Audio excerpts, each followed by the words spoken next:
Alright, so we're back with another duel breakdown. This time it is against Millie, and Millie generally doesn't try to duel me.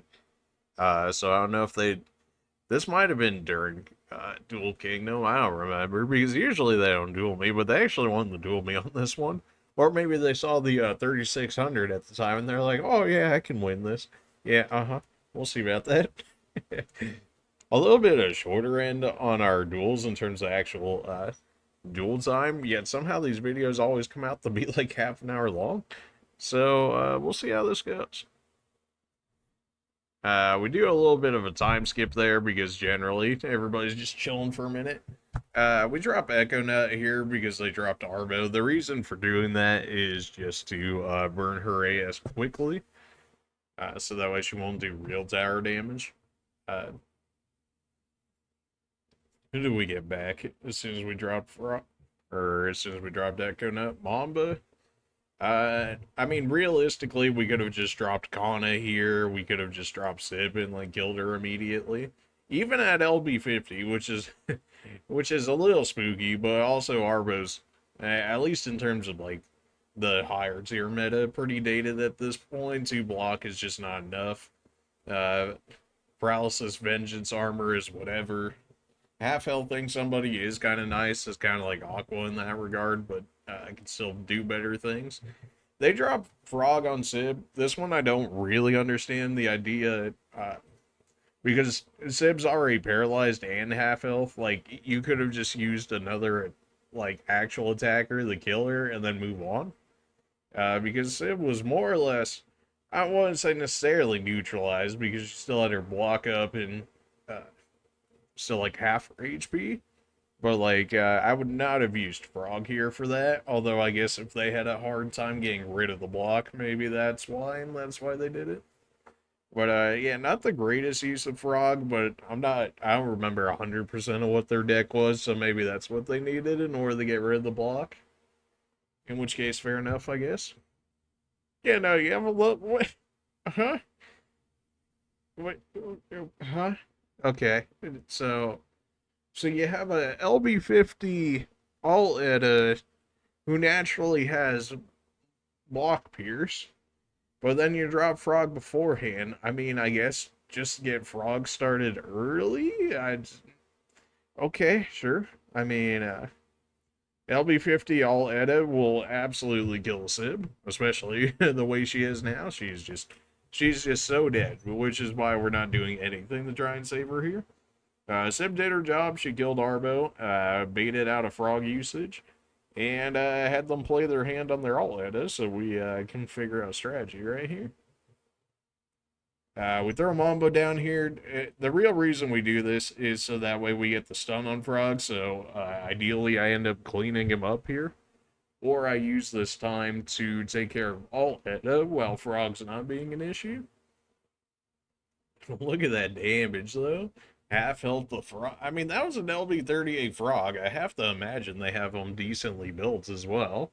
So she's still half health them. That's pretty gross. That's also with 0 stacks of power gathering, too. So at 10 stacks, I'm sure being max, which you're never going to get with the Mamba in duels, just because that's how it is.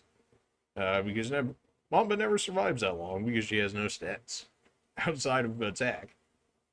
She goes from the era of people where they're like, I only have my attack stat, and for some of them it's good enough. Mamba, not so much. But yeah, alright, so Frog's half health, he's stunned out, he can't really do anything. They place a Pelico here, which I guess is to try and stop me from stunning out Frog. A little late on their end. Or maybe they're trying to do it so that way she doesn't hit Frog again to kill him. Although at this point, even if they didn't drop Pelico here, she more than likely would have gone after all Edda, which would do nothing between Veil and debuffless and whatnot. So Mamba's definitely dead here. Another reason to place Mamba there is just so that way we can roll through our characters that can actually do something to take care of this LB50 alt Edda that's coming through. Now, people are probably going to be like, why not place Lammy on this side of the map over here? The reason being is all Edda's about to use her AS over here, so we don't have to worry about that hitting us, that also puts us farther away from Frog. So if I had placed Lammy somewhere in this area, he can't just run across the river and then just slap her.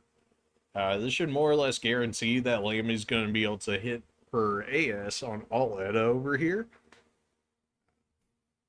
which should take a majority of her buffs here, if not all of them. Yeah. Alright, so because it is a dispel, as per usual, debuffless doesn't actually protect against it, which gives us a free AS on her. Unfortunately, it didn't take away the veil. I don't remember if it can take away veil. I'm pretty sure it says buffs at random, so maybe we just got unlucky there in the fact that she didn't actually steal the veil. But now, essentially, even if Lammy gets killed off, we now have an All-Etta that's crystallized and can't be a menace to my tower over there. Frog's going to try and do frog things, which I don't approve of. A little unfortunate that our Tarantula didn't get dropped fast enough, because I would have at least dropped Frog's aggro away from Lammy. So she's stunned out right here, which is not great.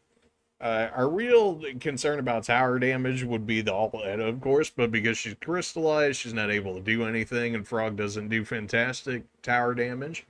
And he's just going to focus on Lammy and Tarantula before he even tries for tower damage. So not too worried in that regard. We're both kind of just chilling at the moment. And now we drop our Frog, so we can take care of their Frog. He can also do damage to the All-Etta while she's, again, still crystallized. Can't do anything. He'll probably just sit on top of All-Etta, too. They drop a Sib over there, which I hate that idea. If we get lucky with the paralysis, then she should be able to throw her AS over here and kill the Sib. An LB50 Sib is still spooky, don't get me wrong, but definitely not unkillable. For whatever reason in this game, Flyers really don't have defense. So even at LB50 compared to Lammy, which is LB39 at this time, she can still kill her rather easily. And of course, Lammy being physical attack instead of not having the greatest of physical defense. Or really defense in general, because, you know, the whole 7 stacks of block thing is pretty much there to pretty much take care of the incoming damage for the most part. So we'll see what happens here. Yeah, as expected, paralysis kind of screwed over Lammy, such as frog things. The one good thing she did do is because of her counter armor that hit Sib. Now Sib is slowed, she also has all of her defense down, and she has slow move. So it's going to take her a little longer to get to the tower. The slow is going to reduce some of the damage she would have done if she didn't have slow on her. And she also took the AS, so we're not going to take as much tower damage as a result. Our frog is just going to be a menace over there because there's nobody there to stop him. We drop Ira over here because she has block pierce, so she can just wreck this Sib. Regardless of her block status, and will absolutely one-shot her even at LB32 because Ira thinks.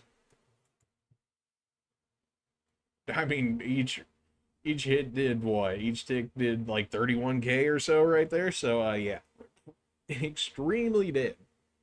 They dropped Angie. Angie not very good against Frog. Thankfully it targeted my Tarantula, so Frog is still just chilling over here. They still have the Bellico over here.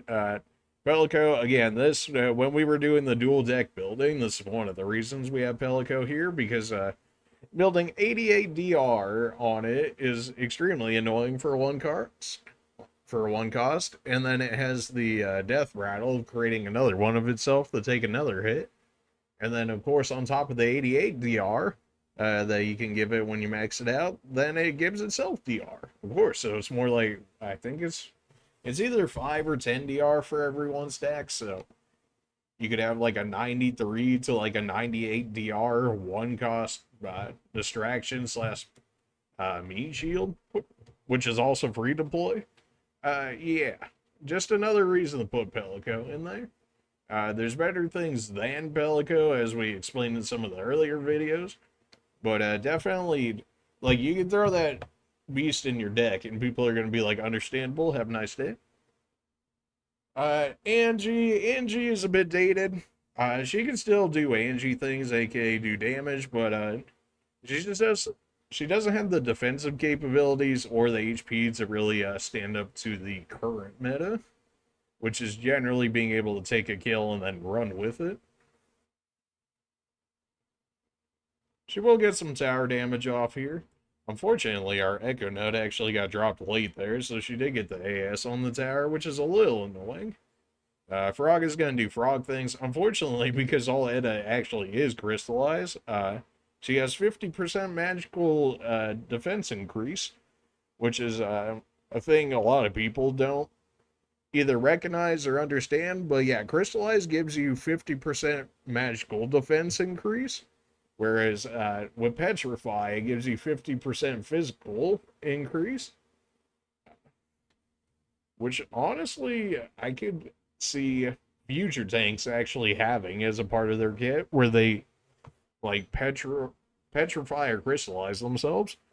I mean, could you imagine a tank where you've got like what, like 6 or 7K defense, and then you crystallize or petrify yourself, and all of a sudden now you have like 10K, 11K defense? I mean, sure, you're not going to be able to kite or whatever while you're crystallized or petrified, but with that amount of a defense increase, it might actually make it worth it. So that could be a future idea for tanks. I don't know if they're good. I don't know if they're going to be that crazy with it, but an interesting theory nonetheless. Back to the duels. Frog is just pulling all Edda. Ira absolutely just nuked them. Now, because we did drop it late, Echo Nut didn't take the AS, so our tower took some damage, but now we have a slept Angie, and a slept Angie is a dead Angie. He drops the twins here. Twins, not the worst idea. The idea was more than likely to try and take Frog's buffs away, which Frog will still have the counter armor and the power gathering. So realistically, even if he did do it, he only would have got the magic defense increase. I think they steal movement speed. There's like select buffs that they steal. I can't remember all of them off the top of my head. I'm sure they would have taken the magical defense and the physical defense. I don't know about the movement speed. They could have. Either way, it wouldn't have really mattered. But yeah, I'm not really sure why they tried to drop it on Ira here, because she has debuffless. She also has status effect block, which I'm pretty sure those two combined basically means that the twins can't do anything to her. And Ira can also cross the river with her AS, so just getting absolutely annihilated. And you just get the wombo combo right there between the Ira knock up and then Frog just to come over and slap him dead. And because Frog's being an absolute menace, he gives Ira a quick, which you don't want to deal with a quick Ira. I mean, look at it. Absolutely disgusting. And my Ira's what, like 30, what was it, like 32 or 33 at the time of this video? So, I mean, she did what? Maybe like a quarter to like half of the tower. So you can already see how an LB50 Ira there is just going to absolutely murder that thing. There's Arbo counter armor there, the killer. Of course, Frog was invincible, so he didn't care. Why their Frog died right there is because Marine was using her AS, which Arbo got caught in. Because Frog wasn't placed in the initial effect of the AS. He wasn't under status effects, but he could still take damage. And well, when you stand in a maxed out Marine AS, you're gonna die. It just kind of happens. So now we've got Marine and Frog out here with nothing to oppose them. The reason we dropped Mamba back here is because now she's not going to target this tower, and you're like, why not go for the tower damage, right? But now we've got essentially in a support just running over here, and Mamba's AS is pretty much insta CC. So now she's basically going to cover all the way over to here. So at the very least, they have to drop something that has to be able to deal with Mamba's instant AS with stun. You got to deal with Frog's paralysis, blind, all his removal and whatnot. Unfortunately, Marine is paralyzed right here, so it's only a 50-50 chance that she lands the AS at the moment. But yeah, with these two covering her, she's in a relatively good spot. They pretty much have to bomb her at this point. And we do actually get lucky with the 50-50. We do win that, which we hit this fantastic Marine AS, which, what, did like 60% of a tower's HP by itself? And here's the bomb I'm talking about. They tried for the alt Myral. Now, thankfully, Frog has his Dispel, which got rid of the debuff list. They did keep the damage cut, damage stop, whichever one it is right here, so they're not going to take too much damage. But everything they wanted out of my role here, being the just board wipe, Mamba, and Marine, they probably wouldn't have gone Frog anyways because he's still invincible right now, mostly because he hit her. So there was a chance she could have potentially killed him. Probably wasn't too likely to kill Frog. The other two she could have killed, though. But yeah, no, Frog came up and hit her with the Wombo combo, and now she is stunned, paralyzed, blind, all debuff list, all of her damage down. Like, she is not going to have a fun time.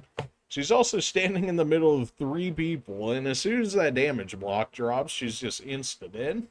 And because we're not at double points time, and they're already this far behind, that's another 5 points gone, so it's looking pretty dicey. I mean, I don't have the replay or whatever, so I don't have the actual point counter, but down 5 already on top of this, that's pretty much an L.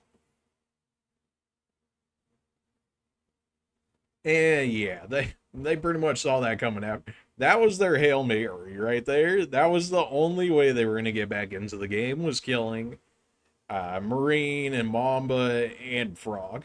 If Frog had stayed alive, it wouldn't have mattered as much because it just would have been Frog on the field. Although his AS is maxed out at 10, so he could pretty much kill any of the units they had dropped at that point, so long as he was actually able to attack them.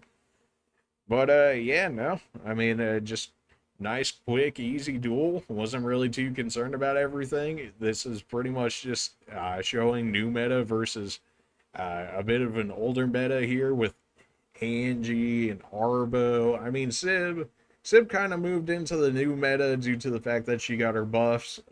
All Edda is usable.